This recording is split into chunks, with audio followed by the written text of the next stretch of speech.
Muy buenas tardes, mis estimados alumnos del tercer grado de secundaria, que les habla es el profesor Gilbert. Como ya saben, conmigo van a llevar el curso de razonamiento verbal. Hoy vamos a tener nuestra segunda clase del curso de razonamiento verbal. No sin antes recordarte que tienes que tener listos tus materiales de clase: cuaderno, lapicero, diccionario de consulta, el diccionario de sinónimos y sintónimos también. Hoy vamos a tocar un tema muy importante, un tema que normalmente la mayoría de alumnos, la mayoría de chicos no toma en cuenta en lo que son los exámenes de admisión, ¿no? O en una clase. Es el texto y su estructura. ¿Cómo es un texto? ¿Qué es un texto y cuál es la estructura de este texto? ¿Correcto? Vamos entonces ya a comenzar a desarrollar el tema. Para eso te voy a pedir mucha atención a la clase.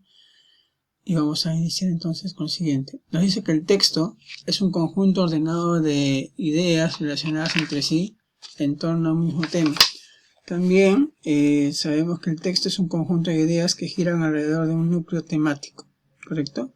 Para explicar estas dos partes, es un conjunto ordenado de ideas relacionadas entre sí. Si las ideas tienen que estar relacionadas o encajadas entre sí, en torno a un mismo tema, referido a un mismo tema, ¿correcto? A un tema específico. ¿No? que giran, pues se llama que giro que va en torno a un mismo núcleo temático, ¿correcto? Según Hertzley, es una sola cadena lingüística ilimitada, ¿no? Según Hertzley, es una sola cadena ilimitada. Después también sabemos que el texto es una configuración de texto o habla que se utiliza con signos específicos, ¿no? O signos de lenguaje que normalmente le llamamos, ¿no? Y que está organizado según reglas del habla o el idioma, ¿correcto? Vemos el siguiente esquema, ahí nos estamos viendo. El texto tiene un título, y este título tiene un tema, y ese tema tiene ideas principales y ideas secundarias, ¿correcto? De allí se desglosa la idea principal y la idea secundaria. Vamos a ir conociendo cada uno de ellos, vamos a ir ampliando un poquito más la información y conociendo cada uno de esa estructura del texto. Y para ello vamos a comenzar con este cuadro, elementos, ¿correcto? Como veníamos hablando del texto. Expresa el texto de forma global, de manera global, ¿no? Está de manera general, ¿correcto? El tema solo expone, no afirma ni niega nada.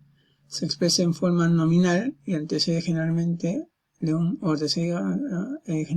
artículo, ¿correcto? No, ni afirma ni niega nada, no es específico, correcto, el tema, ¿correcto? Eso es lo que nos quiere decir.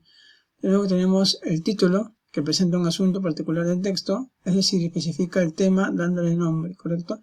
Si primero tengo que identificar el título, luego el tema, ¿correcto? En el texto.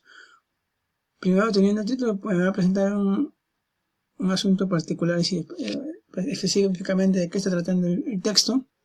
Y luego de ahí va a partir para el tema, ¿correcto? Puede ser uno, puede ser dos, puede ser tres temas que pueda tener, ¿no? Eso no varía. Es consecuencia del tema y lo presenta con precisión, ¿correcto? Es consecuencia del tema, ¿correcto? Se expresa en una frase nominal precedida generalmente de un artículo, ¿correcto? Si va primero un artículo, por ejemplo, puede ser los caminantes, por ejemplo, los artículo. Formas de reconocimiento. ¿Cómo vamos a reconocer de qué se trata el texto, de qué se habla en el texto? La idea principal, se reconoce qué se dice del tema, qué postula el autor sobre el tema.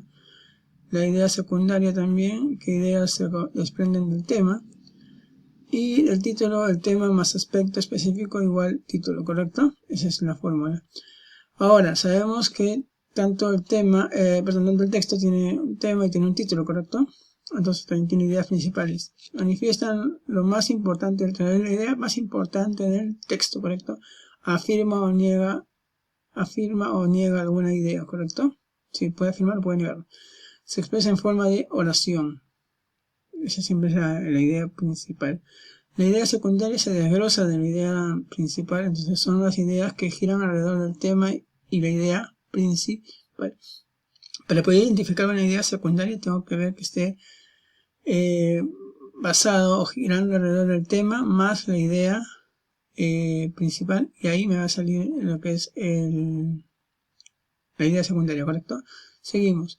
También tiene características. Dice, todo texto debe reunir las siguientes características o condiciones de textualidad: cohesión, coherencia, significado, intencionalidad, progresividad y adecuación. Tiene que tener estas 6 características todo texto, ¿no? Coherencia, significado, intencionalidad, cohesión, progresividad y adecuación, ¿correcto? Ahora, tú te preguntarás, profesor, pero ¿cómo puedo yo extraer de un texto una idea esencial? ¿Correcto? Hay varios pasos que se pueden desarrollar, pero te voy a mencionar solamente algunas de ellas, ¿correcto? Leer atentamente el párrafo, por ejemplo, es decir, estar muy concentrado en el momento que uno lee el párrafo, ¿no? Estar muy concentrado, leer 1, 2, 3 veces, se llama relectura, ¿correcto? Usar técnicas como por ejemplo el subrayado, ¿no? También. Después, otra de las formas también es identificar núcleos, lo importante de cada párrafo, ir extrayendo lo importante de cada párrafo, escribirlos en forma de oración simple, ¿correcto? Oración simple, ¿sí? Lo voy anotando y lo voy escribiendo. Identificar la información adicional, es decir, todo lo que sea adicional al tema, también puede identificar la información. Es decir, tengo que estar subrayando algunos datos importantes del texto, datos específicos, ¿correcto?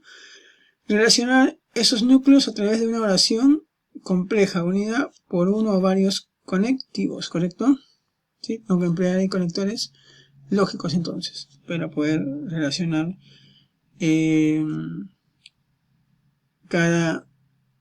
cada párrafo del texto. Es muy importante esto ya, es muy importante poder tener en cuenta estos pasos para identificar una idea esencial, una idea principal o idea secundaria en un texto también, chicos. Entonces, ya sabemos, ¿no? Qué es lo que tenemos que hacer para identificar cada texto, ¿correcto? Algo muy importante también, muchas veces pensamos que solamente es que yo cojo un libro, cojo un texto, lo leo y ya está, y ya terminé de leerlo, y a veces no se entiende lo que uno lee o no se comprende. Entonces necesitamos siempre leer el texto 1, 2, 3 veces, hacemos relectura. Hay otros tipos de lectura silenciosa, etcétera, etcétera, que eso nos ayudan a poder nosotros captar mejor lo que nos quiere decir el texto. Seleccionar a través del subrayado, de las técnicas, los datos importantes del texto de la lectura que estamos llevando y de cada párrafo, ¿correcto? De cada párrafo vamos extrayendo lo más importante, vamos sacando lo más importante, lo más importante, lo más importante, lo vamos subrayando, ¿correcto? Lo vamos subrayando. Entonces, eso tenemos que tenerlo bien en cuenta, muchachos, ¿no? Y vamos aquí tengo, por ejemplo, un modelo de texto. Dice, lee atentamente la escena y completa los espacios en blanco, ¿correcto? Tenemos el texto. Dice, la revolución humana no se detiene. El artista e investigador Nikolai Lang se ha asociado con un genetista computacional para investigar e ilustrar cómo será el ser humano dentro de 20.000 años. Así como también en 60.000 años y luego en 100.000 años según la revista Forbes, ¿correcto? Y también nos dice, pues, ¿no? También nos dice, nos amplía más también la información, ¿correcto? Nos amplía más la información, nos amplía más también. Dice, Land dice que esas imágenes son una idea de tiempo posible donde gracias a la tecnología de la ingeniería del genoma cigótico, los seres futuros tendrán la capacidad de controlar la biología y la evolución humana, de la misma manera en que manejamos los electrones para alimentar nuestro mundo de hoy, ¿correcto? Evolución. Dice, dentro de 20.000 años la cabeza será más grande, con una frente que es sutilmente grande. Dentro de 60 años el tamaño de la cabeza y los ojos serán considerablemente grandes y además la piel pigmentada. Dentro de 100.000 años el rostro y la cabeza serán grandes, los ojos permitirán mejorar la visión con poca luz. Las ventanas de la nariz grandes facilitarán la respiración fuera del planeta Tierra y la piel más pigmentada disminuirá el daño de la radiación UV nociva. desde la separación de las líneas evolutivas de los seres humanos y de los chimpancés, que según los científicos ocurrió entre 5 y 7 millones de años, el hombre ha sufrido múltiples cambios, los cuales seguirán. Ahí termina y me dice, el mejor título para el texto sería, y acá tenemos un ejemplo, ¿no? De acuerdo a lo leído, el título sería El hombre dentro de 100.000 años. Esto está en el texto, ¿correcto? Entonces, ahí vamos observando. Dice de qué se habla en el texto. Si eso lo van a tener que responder ustedes, que sale en el texto. Extraer la idea principal del texto, lo más importante del texto. Y escribir 2 ideas secundarias, ¿no? Eso lo van a tener que ustedes hacer, mis estimados alumnos. Y también a la vez van a desarrollar en su libro, que tienen en la mano, de razonamiento verbal, van a desarrollar el texto de la página 5 y el texto de la página 6. Sí, esos 2 textos nada más, página 5 y página 6, nada más. Ya, esos 2 textos vamos a tener que desarrollar y completar lo que está aquí. Me envían la información a través del WhatsApp personal, ¿no? Para poder revisarlo, para poder verificar sus respuestas. Bueno chicos, esto ha sido todo por hoy, esperando pues que hayan podido comprender el tema. No es tan difícil, hay que saber aprender las técnicas de lectura, saber leer, poder plantearlas y más que todo identificarnos con la lectura, ¿no? Identificarnos con ella, que nos guste la lectura o que nos llame la atención, es muy importante también, y siempre por eso leer, ¿no? Siempre les recomiendo leer también, ya sea una revista, ya sea un libro, ¿no? Aún el diario también lo pueden ir ustedes leyendo, se les va a servir de mucho. Bueno, mis estimados alumnos, muchas gracias por su atención. Conmigo será hasta la siguiente clase de razonamiento verbal. Espero sus trabajos. Muy buenas tardes.